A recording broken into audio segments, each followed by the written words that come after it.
음식물 쓰레기 종량제가 확대 시행된 지 석 달째에 접어들고 있습니다. 서울시의 경우 시범 실시 이후 음식물 쓰레기 배출량을 조사해보니 지난해 같은 기간보다 12% 정도 감소했습니다.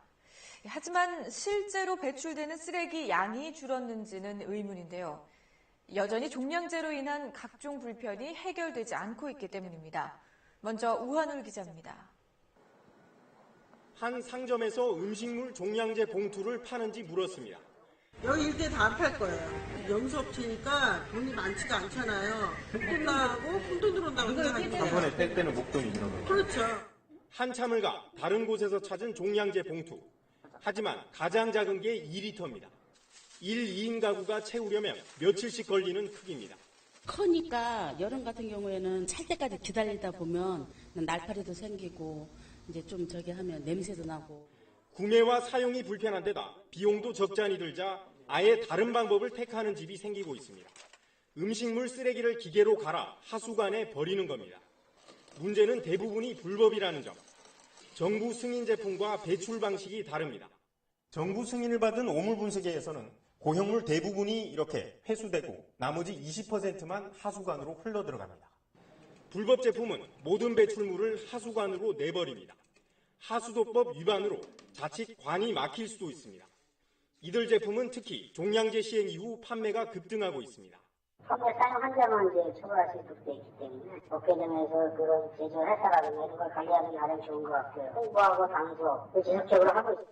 종량제 실시 이후 쓰레기 배출량이 줄었다고 하지만 실제로는 불법 폐기가 많아 효과는 의문입니다. KBS 뉴스 우한울입니다. 이렇게 음식물을 함부로 버리는 일 때문에 엉뚱한 사람들이 피해를 보고 있습니다. 변기나 싱크대에 버린 음식물 쓰레기가 오수관을 막아 변기물이 역류하는 일까지 벌어지고 있습니다. 지영철 기자입니다.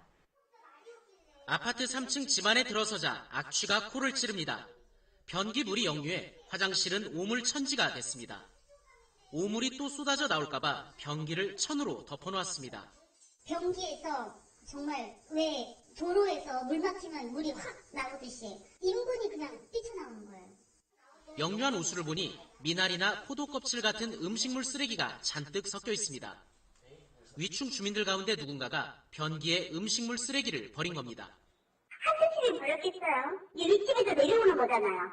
이 아파트에선 1층 집 싱크대에서 하수가 뿜어져 나와 배관 수리 작업이 진행되고 있습니다. 배관이 막혀 하수가 역류한 것인데 배관에 쌓여있던 오물들을 보니 음식물 쓰레기들입니다. 아파트 같은 공동주택에선 공동 오수관이나 하수관을 쓰는데 변기나 싱크대에 음식물 쓰레기를 버리면 관이 굽은 곳에서 쓰레기가 쌓여 막히게 됩니다.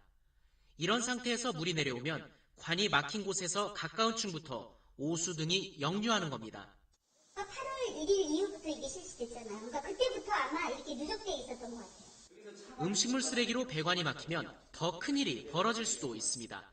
음식물은 일반 분뇨하고 틀려서 그게 하수로 직경으로 못 가고 고이게 되면 거기에서 가스가 발생합니다. 바이오가스가. 이 관로의 폭발이라든지. 오수가 역류하기 전에는 배관이 막히는 징후를 알 수 없기 때문에 각 아파트마다 음식물 쓰레기를 화장실이나 싱크대에 버리지 말자는 게시물까지 나붙고 있습니다. KBS 뉴스 지형철입니다.